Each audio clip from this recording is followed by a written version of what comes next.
American USA ကပေးထားတဲ့အကူအညီများဟာတတိယအင်အားစုလို့ခေါ်တဲ့ CSO တွေရဲ့တဆင့် American ကုမ္ပဏီတွေလှုပ်ရှားနေကြတာပြောချင်တာကတိုင်းသားတွေစစ်ပေးချောင်းတွေစစ်ရေးကိုဒါလိုက်မလာဘူးအဲ့တော့ NUG မှာအင်အားမရှိဘူး အားလုံးပဲမင်္ဂလာပါ Myanmar New Media Channel ကနေကြိုဆိုလိုက်ပါတယ်ကျွန်တော်ရဲ့ channel မှာသတင်းထူးသတင်းဦးတွေကိုနေ့စဉ်နဲ့အမျှအစစ်ဆက်မပြတ်တင်ဆက်ပေးလို့နေပါတယ်ခုလိုမျိုးသတင်းထူးသတင်းဦးတွေကိုအချိန်နဲ့တပြေးညီကြည့်ရှုနားဆင်နိုင်ဖို့ကျွန်တော်ရဲ့ channel ကို subscribe လေးနှိပ်ပေးဖို့ပြောချင်ပါတယ်အဲ့တော့ဒီတရုတ်နှစ်တကူနှစ်မှာလာရှိုးတီတရုတ်ကိုယ်စားလှယ်တွေရောက်လာပြီးလာရှိုးပြည်သူဒေသခံတွေကိုတရုတ်လူပြောသွားတာတွေလည်းရှိတယ်လို့ပြောတယ်အဲ့တော့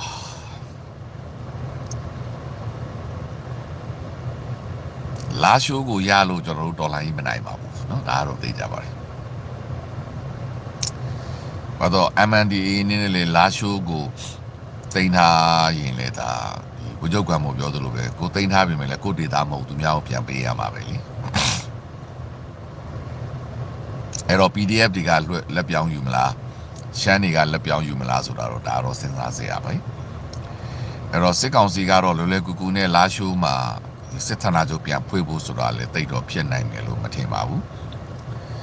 အဲ့တော့စစ်ကောင်စီစစ်တပ်တွေကဗလိုင်းဝင်လာပြီးတော့လာရှိုးကိုပြန်သိမ်းဖို့ဆိုတာလည်းဖြစ်နိုင်မယ်မထင်ပါဘူးအဲ့တော့ဒါကတော့သူဒီနှစ်6လပိုင်းအထိဆွဲထားတယ်ဆိုတော့ဒီ6လပိုင်းအထိမှာတခြားစစ်စင်ရေးတွေရှိလာနိုင်သေးတာပေါ့အဲ့တော့စစ်ကောင်စီကတော့သူရှုံးတဲ့စစ်ရှုံးတဲ့အခါမှာတရုတ်ကိုတူးထောက်ပြီးတော့အတင်းကျပ်နယ်မြေတွေကိုစစ်မတိုက်ပဲပြန်တောင်းနေတာပေါ့ဒါတော့သူရဲ့လှုပ်ဆောင်ချက်တစ်ခုပေါ့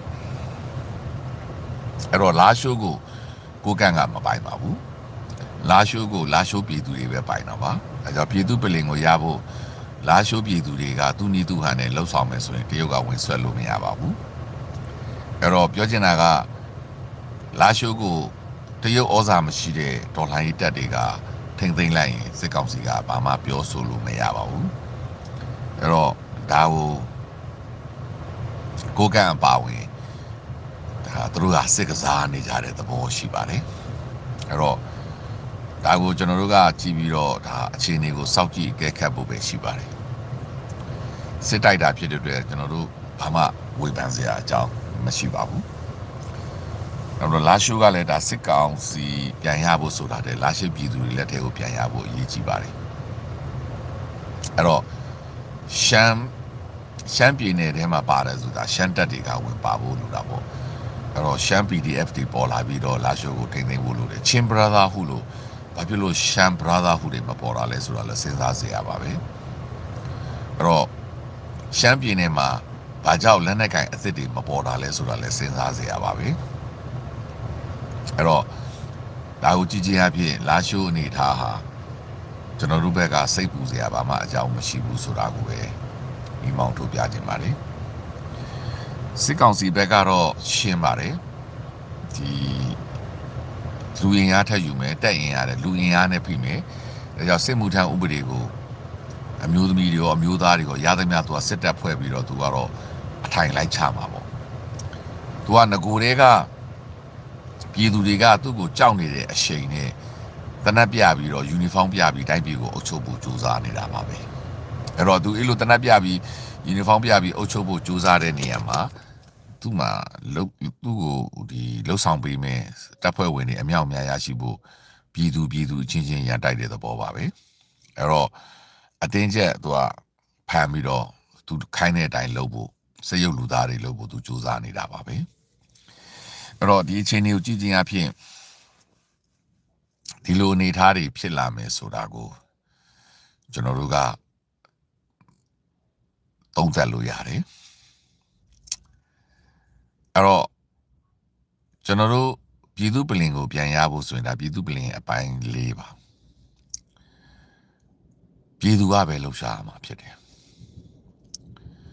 လာရှိုးကိုပြန်ပေးခြင်းမပေးခြင်းကိုပြည်သူကပဲဆုံးဖြတ်ရမှာဖြစ်တယ်တရုတ်ကဆုံးဖြတ်မှာမဟုတ်ဘူးဒီပြည်တော်ကဆုံးဖြတ်မှာမဟုတ်ဘူးကိုကန်ကတော့သူအနိုင်ရထားတဲ့အတွက်တော့သူဆုတ်ခြင်းလဲဆုတ်ပေါ့ဒါပေမဲ့ကိုကန်ဆုတ်သွားတဲ့နေရာကိုတခြားပြည်သူကတခြားလက်နက်ကင်တပ်တွေဝင်လာလို့ရတယ် အဲ့တော့လာရှိုးဒီငကိုအနေထားတိုင်းပြန်ဖြစ်ဖို့လုံးဝမဖြစ်နိုင်ပါဘူးဒါကတေးကြတဲ့အချက်တစ်ချက်ပါအဲ့တော့စစ်ကောင်စီကတော့ဒီလာရှိုးကိုပြန်ရဖို့အတွက်သူအဆက်မကွဲအောင်ပြန်ယူဖို့ကြိုးစားပြီးမဲ့လေလာရှိုးကိုတရုတ်ကတစ်ဆင့်ပြန်တောင်းတယ်ဆိုတဲ့ကသူအဆက်ပြန်ကွဲနေပါပြီဒါကိုကြည်ချင်းအဖြစ်စစ်ကောင်စီဟာထပ်ပြီးအဆက်ကွဲဖို့ပဲရှိပါတယ်အဲ့တော့2020စစ်စီရဲ့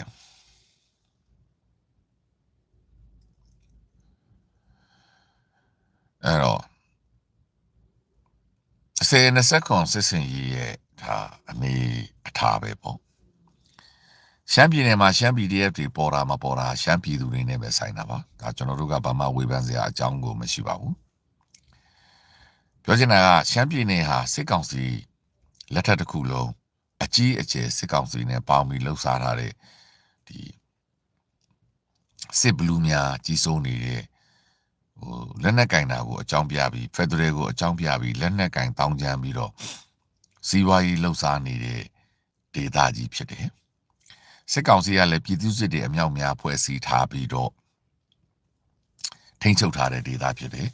ကြက်ခိုင်ဖွံ့ဖြိုးရေးပြည်သူစစ်အမာခံနယ်မြေတွေဖြစ်တယ်အဲ့တော့အဲ့ဒါကိုရှမ်းပြည်နယ်မှာရှိတဲ့ရှမ်းပြည်သူလူထုတွေကပဲဒါကိုဖန်တီးရမှာအဲ့တော့ရှမ်းနိုင်ငံရေးသမားတွေကတော့လက်နက်ကင်လမ်းစဉ်ကိုမရွေးဘူးဖြစ်တဲ့အတွက်ရှမ်းနိုင်ငံရေးသမားတွေကတော့ဒီအခုအနေထားမှာသူတို့ရဲ့ရည်တည်ချက်နဲ့ပဲသူတို့ဆက်သွားမှာဖြစ်တယ်အဓိကကလက်နက်ကင်လမ်းစဉ်ကိုသွားဖို့ရှမ်း PDF တွေရှမ်းပြည်သူတွေရှမ်းကြံစည်တွေရှမ်းလူငယ်တွေကပဲဆုံးဖြတ်ရမှာဖြစ်တယ်မွန်ပြည်နယ်မှာ PDF တွေမပေါ်ခဲ့ဘူးဘာလို့မအဓိကမွန်ပြည်နယ်ရဲ့လက်နက်ကင်တပ်မတော်ကြီးကစစ်ကောင်စီနဲ့အဆင်ပြေနေတာဒါပေမဲ့မွန်ပြည်နယ်မှာတော်လိုင်းအရှုံနဲ့တူလူငယ် PDF တွေပေါ်လာပြီးမွန်တပ်တွေပေါ်လာပြီးတော့မွန်လေးတပ်ကအခုမွန်ပြည်နယ်မှာဥဆောင်ပြီးလုပ်နေတာပဲတခါ NLD ကဥဆောင်ပြီးလုပ်ဖို့လည်းမဖြစ်နိုင်တာကိုတွေ့ရတယ်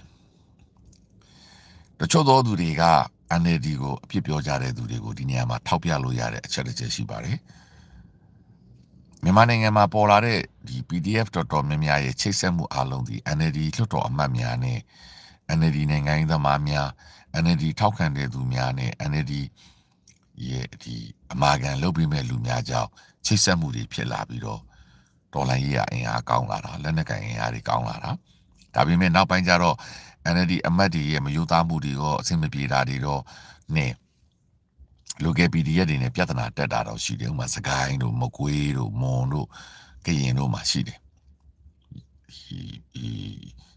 မန္တလေးတို့မှာဒိုးတော်လေအဲ့ဒီဒေသတွေမှာတော့ NLD ကကြားဝင်ပေးလိုက်တာဖြစ်တဲ့အတွက် local PDF တွေတော့ကြံခဲ့သေးတယ်တချို့ကတော့ MOD ဖြစ်သွားသေးတယ်အဲ့ဒါရှမ်းပြည်နယ်မှာဘာလို့မပေါ်တာလဲရှမ်းပြည်နယ်မှာဒီရွက်စစ်နဲ့ဒီတောင်ပိုင်းနဲ့မြောက်ပိုင်းအဖွဲ့ကြောင့်မဟုတ်ဘူး NLD မရှိလို့ပြောချင်တာကရှမ်းနိုင်ငံရေးသမားတွေက NLD လို့လုပ်ဖို့စိတ်ဝင်စားဘူး NLD ကအပြောခံပြီးလုပ်တယ်တကယ်လဲ NLD အမတ်တွေနဲ့ဥဆောင်ပြီးလုပ်တယ်ကောင်းတဲ့လူရှိသလိုမကောင်းတဲ့လူလည်းရှိတယ်ဒါပေမဲ့နောက်ဆုံးတော်လှန်ရေးကြံခဲ့တယ် PDF တွေကြံခဲ့တယ် LDF တွေကြံခဲ့တယ် local အဖွဲ့တွေပေါ်ခဲ့တယ်ရုပ်စွာအဆုံးမွန်ပြည်နယ်မှာလည်း NLD ကအင်အားကောင်းတယ်ဒါကြောင့်မွန်ပြည်နယ်မှာလည်းပေါ်ခဲ့တယ်အခု NLD အင်အားမကောင်းမဲ့ရှမ်းနိုင်ငံရေးသမားတွေပဲလုံးဝအင်အားကောင်းတဲ့ရှမ်းပြည်နယ်မှာရှမ်းနိုင်ငံရေးသမားတွေကအဲ့ဒီကိစ္စကိုစိတ်ဝင်စားတာဖြစ်တဲ့အတွက် local PDF တွေလူငယ်တွေကလှုပ်ချင်ပေမဲ့လည်းဥဆောင်မဲ့လူမရှိဘူးချိတ်ဆက်ပေးမဲ့လူမရှိတဲ့အတွက်နောက်ဆုံးဒီနွေဦးတော်လိုင်းမတိုင်ခင်ကလက်နက်ကင်တွေပဲရှမ်းပြည်နယ်မှာကြံခဲ့တာအဲ့တော့ NLD မရှိတဲ့အကျိုးကျေးဇူးပဲရှမ်းပြည်သူတွေကရှမ်းနိုင်ငံသမားတွေကိုရွေးချယ်ထားတဲ့အကျိုးကျေးဇူးပဲအဲ့လိုပြောလို့ရှမ်းနိုင်ငံသမားတွေကိုစော်ကားတာမဟုတ်ဘူးဒါဒီလက်ရှိနေတာပဲ NLD မရှိတဲ့နေရာမှာ PDF မပေါ်ဘူး ADF မပေါ်ဘူးဘာကြောင့်လဲနေဦးတော်လိုင်းအစတွေကလက်လက်ငယ်တန်လိုင်းရေးကို NLD ကဆုံးဖြတ်လိုက်ပြီး NLD NUG ကိုဖွဲ့လိုက်တဲ့အချိန်မှာသူတို့ရဲ့လွှတ်တော်ကိုယ်စားလှယ်တွေတိုင်းကိုယ်စားလှယ် ဘိုးကိုယ်စလဲပေါ့နော်အောက်လွတ်တော်အထက်လွတ်တော်ကိုယ်စလဲတွေကနေပြီးတော့တော်လိုင်းရေးနဲ့ချိတ်ဆက်တာလူငယ် PDF တွေကိုစူးစီးတာသူမျိုးနယ်သူတာဝန်ခံပြီးလှုပ်တာတွေရှိတယ်အဲ့ဒီကနေမှဒီနိုင်ငံတကာနဲ့ချိတ်ဆက်မှုတွေကနေပြီးတော့နိုင်ငံတကာဆိုတာနိုင်ငံတကာရောက်မြန်မာနယ်ပေါင်းများချိတ်ဆက်မှုကနေပြီးတော့ဒီလက်နက်ကိုင်အဖွဲ့တွေကိုစတင်ဖန်တီးပြီးတော့ပထမအဆင့်ကတော့ပြစ်ပြေးပေါ့ဗျာပြစ်ပြီးတော့ထွက်ပြေးတာပေါ့ဗျာဟိုခွဲဒီခွဲပေါ့ဟိုတဖြည်းဖြည်းနဲ့အင်အားကောင်းလာတာဒါပေမဲ့အဲ့ဒါမျိုးကိုရှမ်းနိုင်ငံသမားတွေကလုံးဝမရွေးချယ်လိုက်ဘူး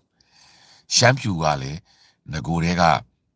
မင်းဒီကြက်ခိုင်ဖို့ပြောရေးအုပ်စုတွေဖြစ်တယ်ဟိုတော့ဦးအိုက်ဆိုင်အိုက်ပေါင်းတို့ကရှမ်းဒီ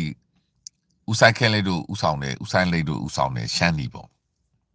ရှမ်းဒီကလည်းမပါဘူးအဲ့တော့ရှမ်းပြည်နယ်မှာပြည်သူတွေရွေးချယ်ထားတဲ့ရှမ်းလွှတ်တော်အမတ်တွေကလက်နက်ကိုင်ဒေါ်လာကြီးမှာဥဆောင်မပါလာဘူးသူနိုင်ငံရဲ့အနေထားကြောင့်လည်းဖြစ်မယ်သူပြည်နယ်ရဲ့အနေထားကြောင့်လည်းဖြစ်မယ်ဒါကြောင့်ရှမ်း PDF တွေကဘယ်သွားလို့သွားမှမသိဘူးဖြစ်နေတယ်ဘသူကိုအားကိုးမှမသိဘူးဖြစ်နေတယ်အဲ့တော့လူစုလို့မရဘူးဖြစ်သွားတယ်အခြေချလို့မရဘူးဖြစ်သွားတယ်အဲ့ဒီနေရာကိုအဲ့ဒီဟာခွက်ကိုဘသူကဖြည့်ပေးလိုက်လေညီနောင်သုံးဘွဲကဖြည့်ပေးလိုက်တာကိုကန်တောင်းပလောင်အေးကဝင်ဖြည့်ပေးလိုက်တာအဲ့ဒီရမယ်မှာမန္တလေးဘက်ကမန္တလေး local PDF တွေကမန္တလေး PDF တွေကအားဖြည့်ပေးလိုက်တာစကိုင်း PDF တွေကအားဖြည့်ပေးလိုက်တာရှမ်းပြည်နယ်မှာရှမ်း PDF မပေါ်ဘူးဘာကြောင့်လဲရှမ်းနိုင်ငံရေးသမားတွေကြောင့်အဲ့တော့လာရှိုးကိုပြန်ပေးလိုက်ရတာရှမ်းနိုင်ငံရေးသမားတွေနဲ့ပဲဆိုင်တယ်ကိုကန်နဲ့မဆိုင်ဘူးအဲ့တော့ဒါကိုကျွန်တော်တို့တနိုင်ငံလုံးမှာရှိတဲ့ပြည်သူများကရှင်းရှင်းလင်းလင်းသိဖို့လိုတယ်စိတ်သက်ကြစရာလည်းမလိုဘူးငကိုတွေကကိုမရတဲ့နေရာရထားတာပြောချင်တာနေမြေကိုပြောတာဆက်အာနာရှင်ကိုအနိုင်တိုက်တာသူ့တက်စခန်းကိုအနိုင်တိုက်တာလက်နက်တွေရတာကျွန်တော်တို့အမြတ်ပဲ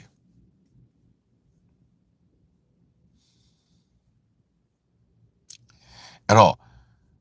ရှမ်းပြည်နယ်မှာရှမ်းပြည်သူတွေမဲပေးလိုက်တဲ့ရှမ်းနိုင်ငံရေးသမားတွေပေါ့ပြောချင်တာကရွေးကောက်ခံရှမ်းနိုင်ငံရေးသမားတွေက PDF ဖွဲ့ဖို့အတွက်သူ့ရဲ့လက်နက်ကင်တွေနဲ့မညှိနှိုင်းနိုင်ဘူးအဲ့ဒါအဖြစ်ပဲကရင်ပြည်နယ်မှာဖွဲ့လို့ရတယ်မော်မှာဖွဲ့လို့ရတယ်ချင်းမှာဖွဲ့လို့ရတယ်ချင်းကပူရှင်းနေဗျချင်းကငကိုချင်း CNF ကတော့သူငကိုလက်နက်ကင်ဖွဲ့ဒါပေမဲ့လူငယ် PDF တွေပေါ်လာတယ်ချင်းနိုင်ငံရေးသမားတွေပေါ်လာတယ်ချင်းတက်ကြွလှူရှားသူတွေတကဘာလုံးကနေပြီးတော့ထောက်ပံ့မှုပေါ်လာပြီးတော့ချင်း PDF တွေက CNF နဲ့အဆင်မပြေဘူးဒီချိန်မှာသူတို့ဒဇင်ထောင်းတယ်ချင်းဘရာသာဟုဆိုပြီးဖွဲ့ချလိုက်တယ်ဖွဲ့ချပြီးတော့သူတို့ဒီစစ်အာဏာရှင်ကိုတိုက်ဖို့အတွက်သူတို့ကိုအကူအညီပေးတဲ့ AA နဲ့သူတို့ကဆက်သွယ်လိုက်တယ် NUG ကိုဆက်သွယ်ဖို့ကြိုးစားတာကို CNF ကကြားခံလာတာဖြစ်တဲ့အတွက်ဒါချင်းဘရာသာဘက်ကပြောတာကြားခံလာတာ NUG နဲ့လည်းဆက်သွယ်မရဘူးလို့ဖြစ်သွားတယ်ဒါပေမဲ့အဲ့ဒါကိုသူတို့အဖြစ်ပြောနေတာမဟုတ်ဘူးသူ CNF နဲ့ချင်းဘရာသာနဲ့သူတို့ပြန်ပြီးညှိနှိုင်းကြတယ်အဲဆိုသူတိုက်ကြတယ်ပြီးတော့အဓိကကိုယ်နယ်မြေကိုတိုက်တော့စစ်အာဏာရှင်ကိုမောင်းထုတ်လိုက်နိုင်တယ်အဲ့လောက်အဆင့်ကိုရှမ်းပြည်နယ်မှာမလာဘူးအဲ့တော့ပြောချင်တာကရှမ်းပြည်နယ်ကဒလန်အားကောင်းတယ်ပြောချင်တာကမင်းအောင်လှိုင်တို့အုပ်စုဖွဲ့ထားတဲ့ပြည်သူစစ်အားကောင်းတယ်ဟိုဒါအဲ့ဒါကလည်းဘယ်မှာတွေ့ရလဲဆိုတော့ရှမ်းမြောက်မှာတော့မတွေ့ရဘူးရှမ်းတောင်မှာတွေ့ရတယ်သို့တော်လည်းရှမ်းတောင်မှာတော့ရှမ်း PDF တွေရှိတယ်ပေါ်လာတဲ့သဘောရှိတယ်ပအိုးဆိုရင်ဒါပအိုးကဒီမင်းအောင်လှိုင်တို့ရဲ့အောက်ခန်းထီလာမင်းအောင်လှိုင်တို့ရဲ့လူပေါ့ပြည်သူစစ်နဲ့ခွဲထွက်ပြီးတော့သူတို့ပအိုးဆိုပြီးတော့နေဦးဒေါ်လာဘက်ကရက်တီလာတဲ့ဒီအမှန်တရားပအိုးတွေပေါ်လာတယ်တချို့သောရှမ်းတောင်မှာရှိတဲ့ဒီရှမ်းလူငယ်တွေကတခြားတိုင်းသားလူငယ်တွေပေါ့တနုတို့ဘာတို့ရှိမှာပေါ့နော်တခြားလူငယ်တွေရှိမယ်အဲ့ဒီလူနည်းစုလူငယ်တွေကနေဦးဒေါ်လာရင်းနဲ့ပူးပေါင်းလာမှုတွေလှုပ်လာနိုင်တယ်ဒါပေမဲ့အင်းမှာလည်းရှမ်းအဖွဲ့ဆိုပြီးတော့မပေါ်ပြန်ဘူး။ဘာကြောင့်လဲရှမ်းတောင်နဲ့ဒီရှမ်းအရှိဘက်မှာချမ်းမာကကိုကန်တွေဝါတွေမိုင်းလားတွေကထိန်းလာတာဟုတ်။ဦးတို့ပြောနေတဲ့မူဆွေတဝိုက်အဲ့တော့ရှမ်းအရှိပေါ့အဲ့တော့ပြောချင်တာကမင်းအောင်လှိုင်တို့အုပ်စုကရှမ်းအရှိကိုငကိုတဲကကိုကန်မိုင်းလားဝါကတော့ရှမ်းနှစ်ဖွဲ့နေသူကဝေစားမြစားသူတို့ရဲ့စစ်ဌာနချုပ်ကြီးကိုထိုင်ပြီးတော့ဝေစားမြစားလှုပ်ထားနိုင်တယ် အဲ့တော့ရှမ်းပြည်နယ်ဟာတစ်ချိန်လုံးကဒီရှမ်းလူမျိုးတွေလွတ်မြောက်မှုတွေအကြီးမားဆုံးမျှော်လင့်ချက်ရှိခဲ့ရနေပြီးတော့ဒီစစ်အာဏာရှင်တန်းရွှေလက်ထက်နှစ်40ကြာနှစ်30ကြာတွေးခွဲအုပ်ချုပ်မှုအောက်မှာအစိတ်စိတ်အမော်မော်ဖြစ်သွားပြီးမြို့ပေါ်မှာရှိတဲ့ပညာတတ်ရှမ်းတွေကကိုကြီးတို့လိုပဲတို့ဒီမှာကိုမြအေးတို့လိုပဲသူကလက်နက်ကင်တော်လှန်ရေးမဟုတ်ပဲနဲ့စစ်အာဏာရှင်နဲ့အာဏာခွဲဝေမဲ့လမ်းကြောင်းကိုပဲသူကသွားနေတာပြောချင်တာကဒါကြောင့်လေငွေဆောင်သဘောတူညီချက်မှာအဲ့ဒီ SNLD ပါလာတာအဲ့တော့ SNLD မပါဘဲနဲ့ကိုမြအေးတို့မလို့ဆက်ပြီးမတူရဲဘူးအဲ့တော့ပြောချင်တာကသူတို့သဘောထားချင်းတိုက်ဆိုင်နေသူတို့ကရှမ်းပြည်နယ်မှာဖြစ်နေတဲ့သူတို့ရဲ့အနေအထားများအရသူတို့လက်နက်ကင်ဒေါ်လာရေးအခြေချဖို့မဖြစ်နိုင်တဲ့အခါမှာမြေပေါ်နိုင်ငံရေးလမ်းကြောင်းစစ်အာဏာရှင်ကိုပဲတင်သွင်းပြီးတော့ဒီ2008ကိုပြင်ခိုင်းပြီးတော့ဒါကြောင့်ကိုကြီးတို့ပဲ2008ပြင်မှုအချက်40ရတယ်ပေါ့အဲ့ဒီအနေအထားကနေပြီးတော့သူတို့ကသွားလိုက်တာအဲ့တော့အဲ့ဒါကိုကြည့်ချင်းအပြင်လာရှိုးပြန်ပေးလိုက်ရတာတို့ဒီမို့စစ်အာဏာရှင်ပြန်ယူရတာဘာမှမထူးဆန်းဘူးဘာကြောင့်ကိုကန့်တွေထိန်းထားရင်လည်းရှမ်းတွေကခံမှာမဟုတ်တာအဲ့တော့ရှမ်းနိုင်ငံသမားတွေကအတန်မထွက်တာပဲရှိတယ်သူတို့ကတော့သိကြိုက်တဲ့ပုံမပေါ်ဘူးအဲ့တော့ရှမ်းနိုင်ငံသမားတွေက NLD ကိုလည်းအစာမကြည့်ဘူးဒီပြဿနာလည်းရှိတယ်ရှမ်းနိုင်ငံသမားတွေက NLD ရဲ့ရက်တီချက်ကိုလည်းအစာမကြည့်တာတွေရှိတယ်ရှမ်းနိုင်ငံသမားအစ်စ်တွေကရှမ်းပြည်နယ်ကိုသူတို့ဟာသူတို့လှုပ်ဆောင်မယ်ဆိုတဲ့ဒါ SNLD ဥဆိုတူပေါ့အဲ့တော့သူတို့ကသူတို့လှုပ်ဆောင်မယ်ဆိုတဲ့အတွေးခေါ်တွေရှိတယ်တော့ NUG ကလည်းရှမ်းပြည်နယ်မှာလာပြီးတော့ပတ်သက်တာကိုသဘောမကျတဲ့ပုံတွေရှိတယ်ဒါကြောင့်ရှမ်းပြည်နယ်ကလက်ဆောင်ရမယ့်အနေအထားမှာရှိနေတာအဲ့လိုအနေအထားကနေပြီးတော့ညီနောင်သုံးဖွဲ့ကနေပြီးတော့ဒီစစ်စင်ရေးတွေလုပ်ပြီးအောင်မြင်သွားတာဖြစ်တဲ့အတွက်သူတို့ကပြောအားမရှိလို့သူတို့မပြောတာအဲ့တော့ဒါပေမဲ့အချိန်တန်ရင်တော့နိုင်ငံရေးနီးလန်းရသူတို့ရှမ်းတွေကပဲရှမ်းပြည်နယ်ကိုသွားမယ်ဆိုတဲ့အတွေးခေါ်ရှိပြီးသားဘာလို့ဖက်ဒရယ်သဘောတရားရအဲ့တော့ကိုကန့်အနေနဲ့အဲ့ဒီကိစ္စကိုထည့်စဉ်းစားရင်တကယ်လို့တရုတ်ကလည်းဖိအားပေးတယ်စစ်ကောင်စီကလည်းတရုတ်ကိုချင်းကပ်ပြီးဖိအားပေးရင်ကိုကန့်မှာရွေးချယ်စရာအလွန်အမတန်နေသွားပြီဘာဖြစ်လို့ဒီဒေသကိုကြကုတ်ကြခဲသူခုခံမယ်တရုတ်နဲ့ဆက်ကျင်ခုခံမယ်ဆိုရင်အချိန်တိုင်းသူ့နေရာမဟုတ်ဘူးအဲ့တော့သူကရှမ်းတွေကသူ့နေရာကိုပြန်တောင်းပါပဲအဲ့တော့ तू ကဘာလို့ तू လုတ်ပေးနိုင်တယ်လုတ်ပြီးပြီရှမ်းတွေကဒီနေရာကိုထွဲမယူဘူးဆိုရင်တော့ तू ကအဲ့ဒီလာရှိုးနဲ့သူ့ရဲ့အထူးဒေသနဲ့ तू ကအပေးယူလို့တော့မှာအဲ့တော့ဒီအပေးယူလို့တော့မှာဖြစ်တဲ့အတွက်အဲ့တော့အဲ့ဒီအပေးယူအတွက် तू ကလာရှိုးကိုပြန်ဆုပ်ပေးမယ်သူ့ဒေသကိုဝလိုမျိုးအတိမတ်ပြုပေးတဲ့ပုံစံနဲ့ तू အပေးယူလို့ယူတော့မှာအဲ့တော့ तू ကဝင်း situation ပဲသွားမယ်လေဦးတော်လိုင်းယူလဲ तू မဆန့်ကျင်ဘူးဒါပေမဲ့သူ့ရဲ့အနေအထားအရသူ့မှာ legitimacy မရှိဘူးသူ့မှာလုပ်ပိုင်ခွင့်မှမရှိတာဘာကြောင့်သူ့ဒေတာမဟုတ်ဘူးလေတော့ तू ကပို့ဆိုးတာကကိုကန့်ဒီဝတွေကပို့ဆိုးတာတစ်ချက်ရှိတာသူကတရုတ်စကားပြောကြီးဗျတရုတ်တိုင်းသားတွေဖြစ်နေတယ်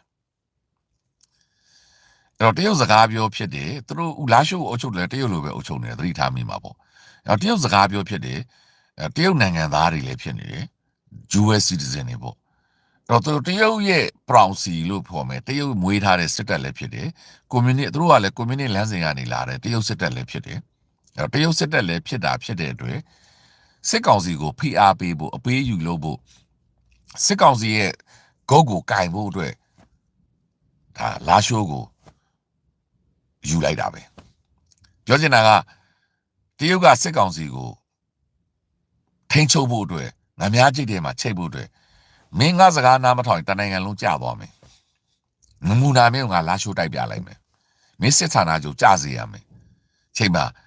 ပြီးတော့အဲ့ဒီချိန်မှာလည်းပြည်ဦးလူကိုတိုက်မယ်မန္တလေးကိုတိုက်မယ်တကယ်ဖြစ်နေတာခါကြတော့စစ်ကောင်စီဘက်ကအရှုံးနဲ့အမျက်ကိုသူကတွက်ရတော့မှာအဲ့တော့စစ်ကောင်စီက NUG ကိုမကြောက်ဘူးစစ်ကောင်စီကကျွန်တော်တို့ပြည်မမှာရှိတဲ့စကိုင်းမကွေးရန်ကုန်မန္တလေးမှာရှိတဲ့ PDF ကိုမကြောက်ဘူးဘာလို့လဲအဲ့ဒီရဲ့အင်အားကသူတို့နဲ့ဆိုင်အင်အားနှုတ်တယ်ပေါ့နောက်တော့စစ်ကောင်စီကအမေရိကန်ကိုကျေးဇူးတင်နေတာဘာကြောင့်လဲ NUG ကိုအမေရိကန်ဂျိုးဘိုင်ဒန်ကဘာမှအကူအညီတက်မပေးထားဘူးအဲ့တော့